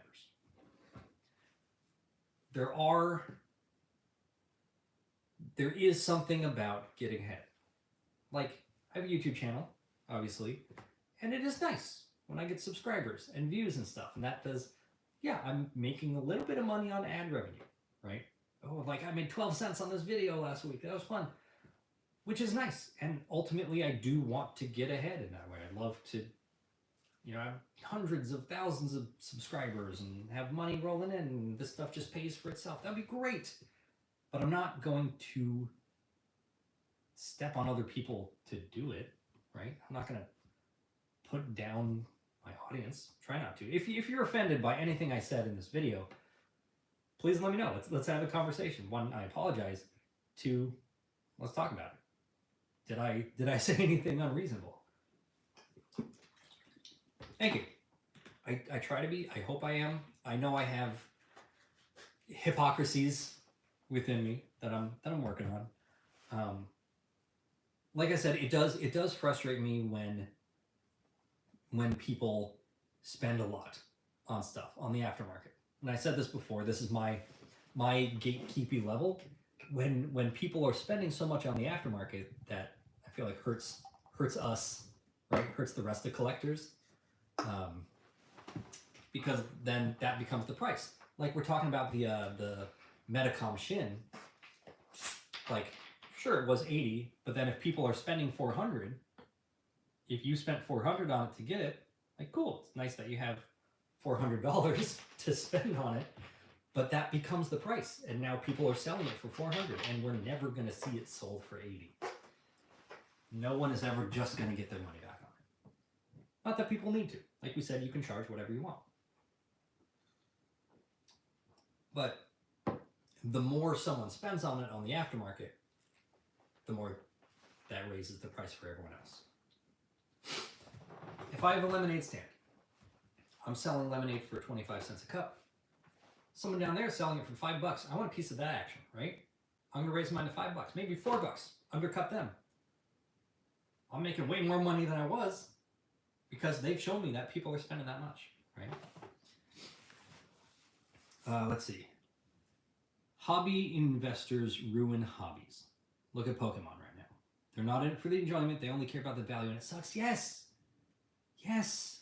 And I love watching reviews of people who genuinely love the figures, right? There are some people who review by obligation. They were sent something from a company, and they're like, well, I have to review it. That's the deal. And they're not super enthused. Recently, a company reached out to me to offer some kind of similar collaboration, but I wasn't super excited about the thing. And ultimately, I declined. Like, yeah, I love free stuff. Send me free stuff. But ultimately, I don't want to lie about a thing, right? I want to be excited about this stuff. And that's why, like, all of my reviews that I've done, most of the reviews I've done are positive because, like, yeah, I want to share my joy for the stuff with other people. Or if it's something so bad, I'm like, I want to warn people about it. So I did do some like negative mystery box stuff. But I saw Diego Doom. Love Diego Doom. Everything is super fantastic. But one of the criticisms I've read is like, oh, he's too positive about everything. I don't see that as a problem. Maybe it's a problem if he's not actually that enthused and he's just lying about it because that's what he has to do. But if he genuinely loves the stuff and is only posting the stuff he loves, great, yeah. But yeah, when you're buying this stuff just as an investment, and that's I was starting to say earlier, I was starting to do that with some stuff. I'd buy like a really expensive figure. I'm like, oh, I could be the only one reviewing this thing, and then like I'll turn around and sell it. I'm not happy with those videos because I knew ultimately I wasn't super excited about the figure. And yeah, Pokemon cards, it's gone insane again. It was back in 95, no, 90, 99? 99. Yeah, back in 99 when they were like first coming out, the games were coming out. They started to get huge, right? And then they kind of like fell off, and now they're like back again because I see more people posting videos of, or like more in the algorithm of people like doing pack rips. Oh, let's see. Oh, here's the rare one. Oh, it's worth this much. Look at how much we made on this thing. Than people actually playing with the cards, or just collecting the cards, or like sticking them in a binder and like, oh, look, I got all of them. Or like I have, there's a game we have. I don't play a lot of card games, but I have some cards that like I frame because they're just cool pieces of art, and I stick that up. That's what I want to see. But no, I've seen almost exclusively when it comes to Pokemon cards, content of people buying them, ripping the packs, seeing what rare stuff we got. Look at that. We got rare stuff. We're buying. It's bananas. What am I drinking? It's so it's part pineapple soda, part IPA, because a brewery near me did this Jurassic IPA, which is cool. Yeah, so that's the thing. Okay, with like the vintage Pokemon cards, I don't know, the prices are all over the place. You have to find the right person. It's the right cards. So these people now with like the pack rips, it's like they're spending so much money hoping to get like one of the rarest cards. So everything else is, and there were some videos, let me start over. Some videos where like they would open the pack and show each card and show like the value of each card and add up the total. But even like the cards are like, oh, this is 12 cents. They're not going to sell it for 12 cents. It's listed on eBay for 12 cents.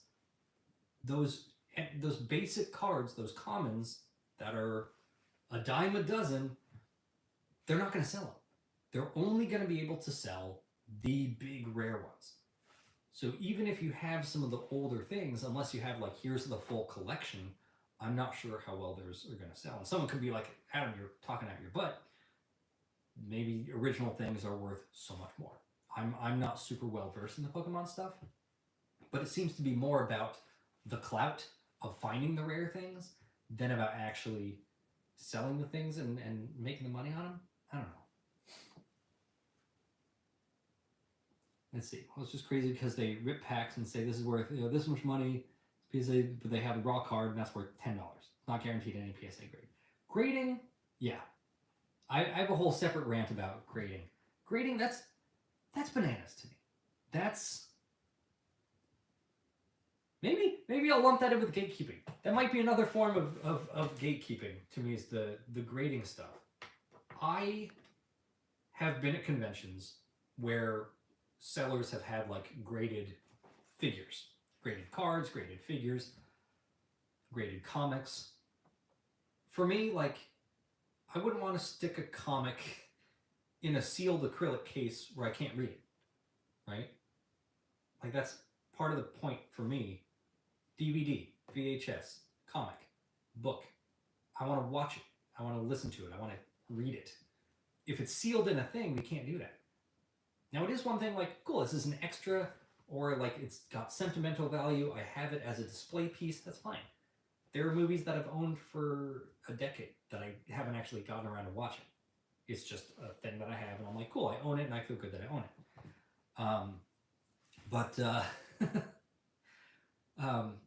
Where was I going with this?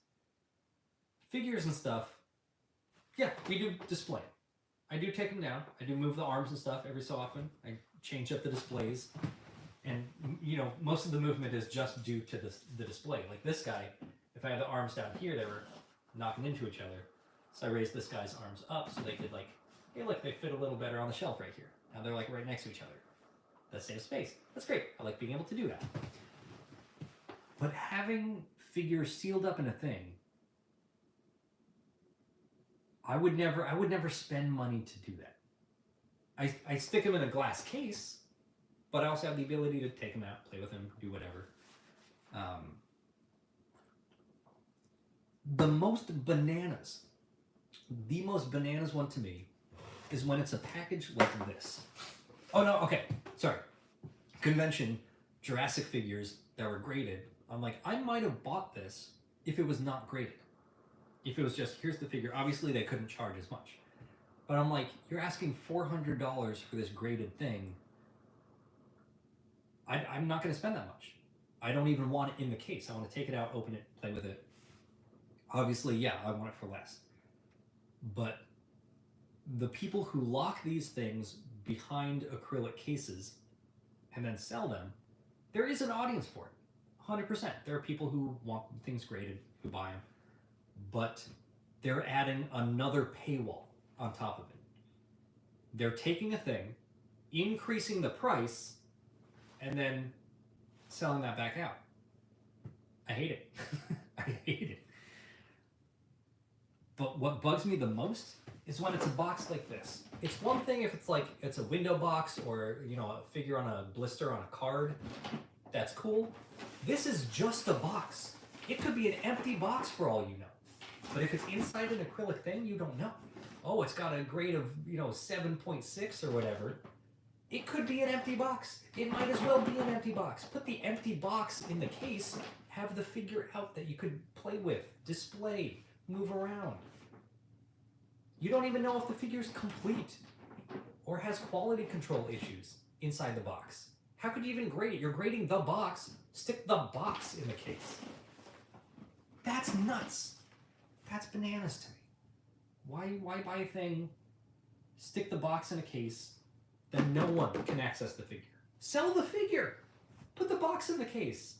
Make your money back on the figure. Now you have a cool case in a box. It displays exactly the same. But yes, you have to open the box. This way it's still sealed, and some people want that.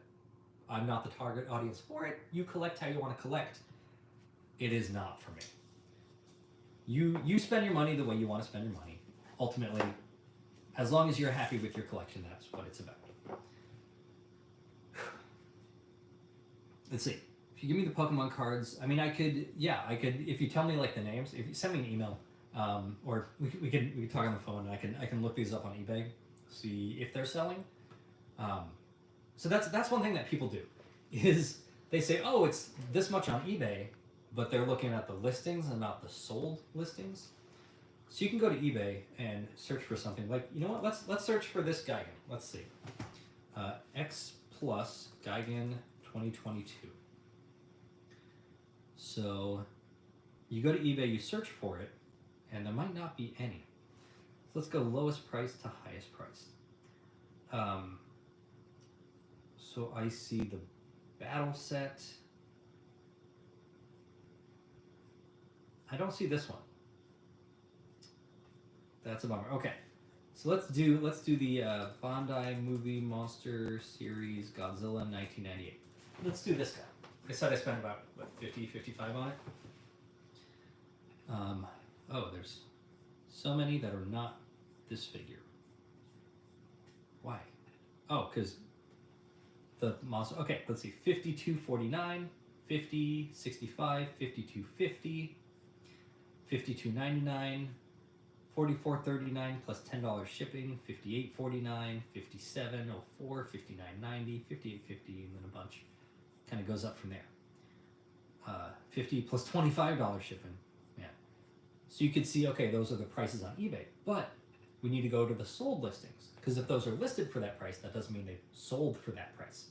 I mean, they're available, but if they're not selling at that price, it means that's too high. Otherwise, they would be selling. So let's see how much they sold for recently. $50.30, $52.50, $35.99 plus 25 shipping, $47.90 plus 18 shipping. Okay, so the prices are kind of all over the place. Yeah, $54.99. I think that was the Rip City Kaiju one. So that gives you a better sense. Oh, one sold for $44 or $49.99. But yeah, this gives you a better sense of what they're actually selling for. So if you're charging $47 plus $25 shipping, well, one sold for $52.50 for a fraction, right? So I'm getting caught back up here. Open box, yeah. Sometimes I do display things in the package just because it looks so cool. But otherwise, yeah, I take them out. Yeah, have a box and never open it. I don't get it. There were people who did that. There was a crowdfund. It was a Transformers crowdfunded, I think $500 figure or something of Unicron. Huge figure. The box was like this big. Some people just kept it sealed in the box. Why? What? You spent $500 for a cardboard box. Congratulations. But it's like knowing the figures inside. And I get that. That knowing. That's why I have a lot of the Transformers I have. I like this figure as a Transformer with the ability to transform rather than an action figure. Because I know that at any point I could turn it into a truck. Right? At any point they could take it out and open it up. There is that knowing, and I get that. But I would not spend money on the package. I'm buying the thing inside. Yeah, they don't even explain the grades. You can send in something you think is great and they say it's a 7 with no explanation. There was someone who had, I don't remember, it might have been Jurassic. They had a factory sealed case of Jurassic Park figures. Still taped up, everything. Sent it in, they're like, these are 10s. They are literally factory fresh. They were not. They were like 8s. And like, yeah, it's possible they got dings in transit, since, 1993 or whatever? From wherever they're getting shipped around to. It's possible, but you don't know. Also, the AFA, Action Figure Authority. They are the Action Figure Authority because they have called themselves the Action Figure Authority. This was not a community vote. I don't know what... Maybe these are people who worked for these companies, or I think it's just fans who called themselves the authority. Send us toys. We'll put them in acrylic boxes, give you a number, give us money. Not to say that there's not something to it, but it seems like a great way to make a lot of money.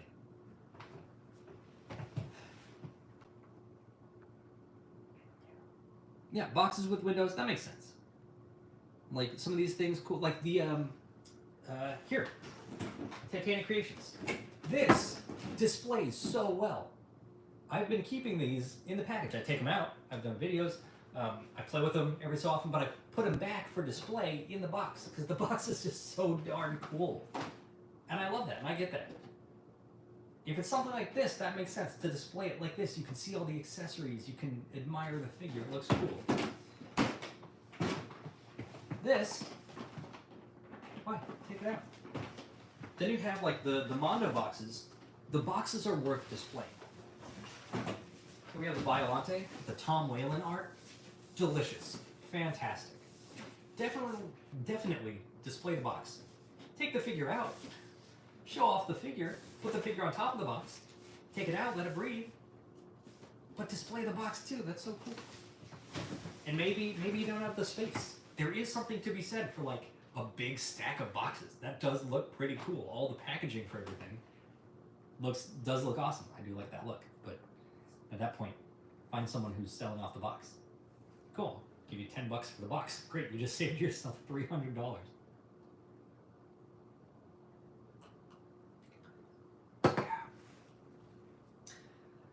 Boy.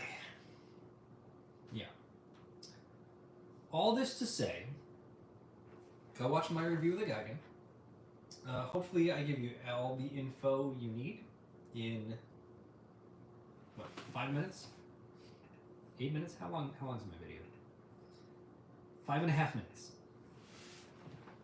I talk about its size, I talk about its price, I talk about where to get it, I talk about a little history behind it, I talk about articulation or lack thereof, I talk about the material, I talk about what's flexible, like these little rubber mandibles, that's fantastic.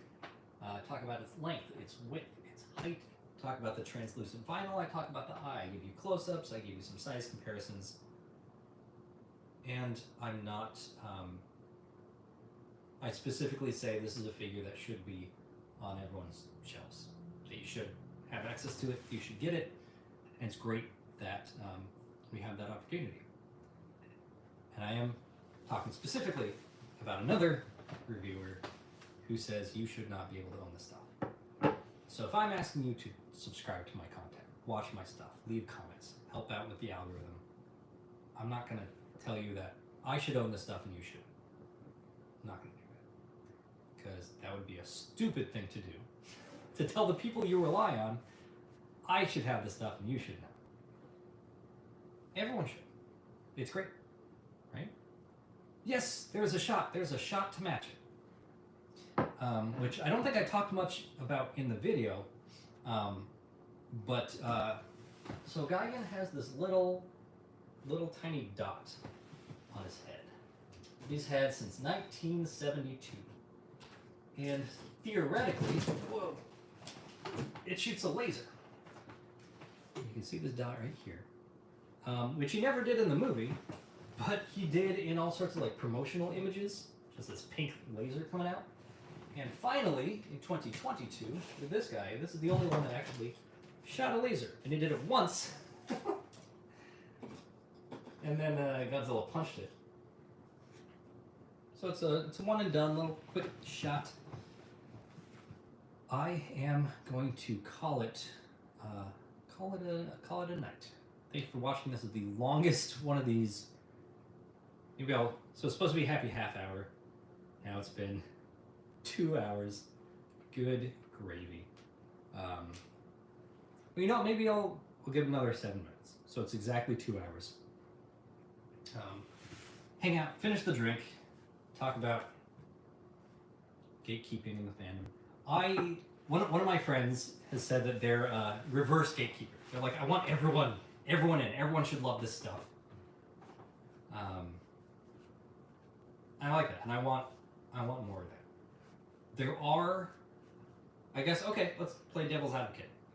The more people who know about these things, like Wonderfest, like we were talking about earlier, the more people who know, the more competition you have for buying these things.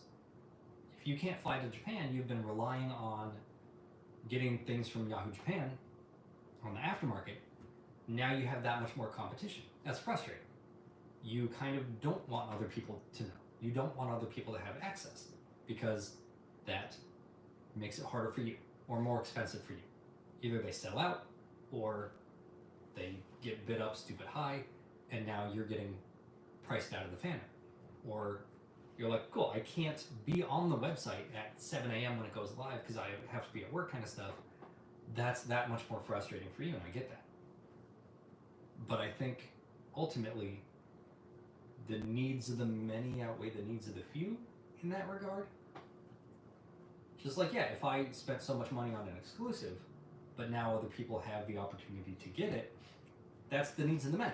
All these other people who can get it, and I'm the one at a loss because I spent more on it than I needed to. So now more people have access to a thing, even though it may hurt me or I may have spent more than I needed to. Yeah, I'm trying to find an argument that makes me go, okay, well, wait, hold on. I want to poke holes in my stuff. That's part of why I started doing these videos in the first place, is because I have thoughts. I think everyone in the fandom has thoughts and opinions, and some of them are not always great, and I want to make sure that mine hold water, right? I want to make sure that I'm not thinking stupid things, and especially saying stupid things to people and looking stupid or being wrong, right? So if you can poke holes in my thoughts, in my opinions, in my takes, that's what I want. I love sitting down and arguing these things with people.